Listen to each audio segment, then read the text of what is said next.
Drop it.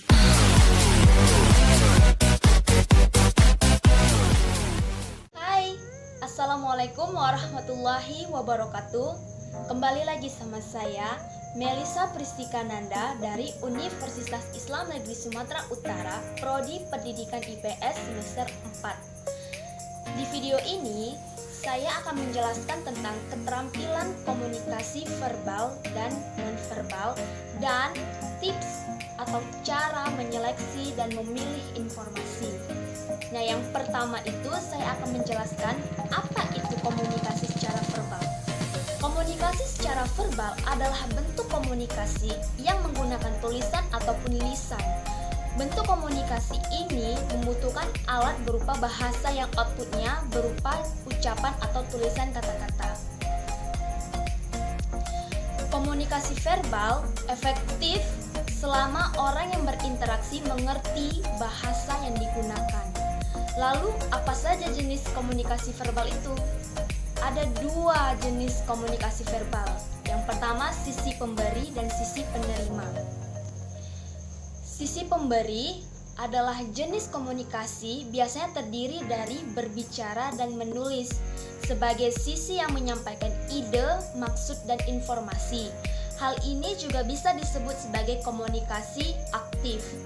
Nah, yang kedua ada komunikasi penerima.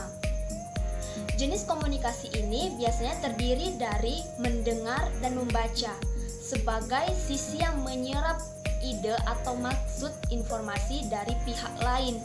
Hal ini bisa disebut sebagai komunikasi pasif. Nah, untuk contoh dari komunikasi verbal ini, kita tinggal bayangkan saja semua bentuk komunikasi yang menggunakan bahasa di dalamnya, baik itu tulisan maupun lisan. Contohnya seperti chat menggunakan smartphone, video call, pidato, rapat atau diskusi, guru mengajar di kelas, dan menulis surat. Setelah komunikasi verbal tadi, kita masuk ke komunikasi nonverbal.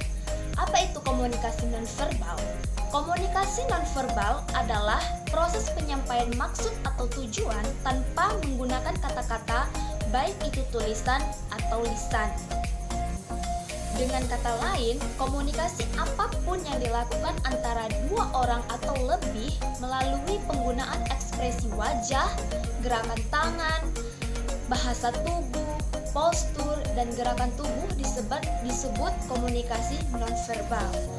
Nah, komunikasi nonverbal ini menentukan jarak antara komunikator dan membantu mereka bertukar pikiran secara emosional. Hal ini mengatur aliran komunikasi.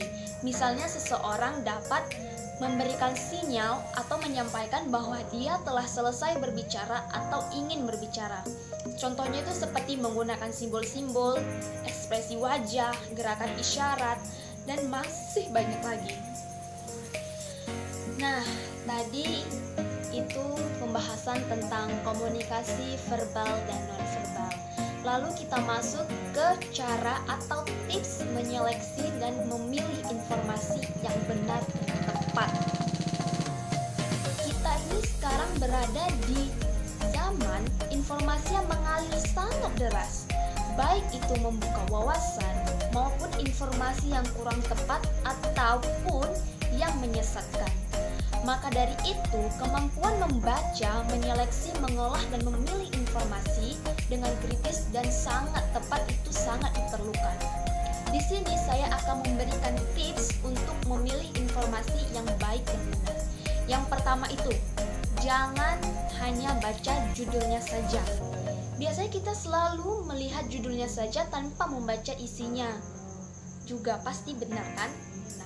Biasanya judul dengan isi itu tidak sesuai.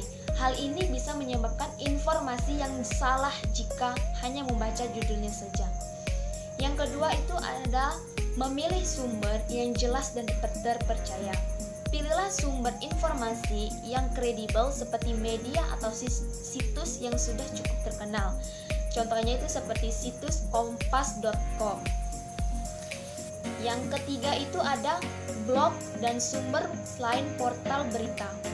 Pilihlah blog atau situs yang jelas dan penggunaan informasinya harus tepat. Nah, yang keempat terakhir, baca lebih dari satu sumber. Jangan hanya terpaku dari satu sumber atau portal berita saja. Dengan membaca berbagai sumber, pengetahuan dan pemahaman kita akan menjadi luas dan kita pun bisa tahu itu informasi yang benar atau informasi yang salah. Nah, mungkin itu saja yang bisa saya jelaskan di sini. Terima kasih. Assalamualaikum warahmatullahi wabarakatuh.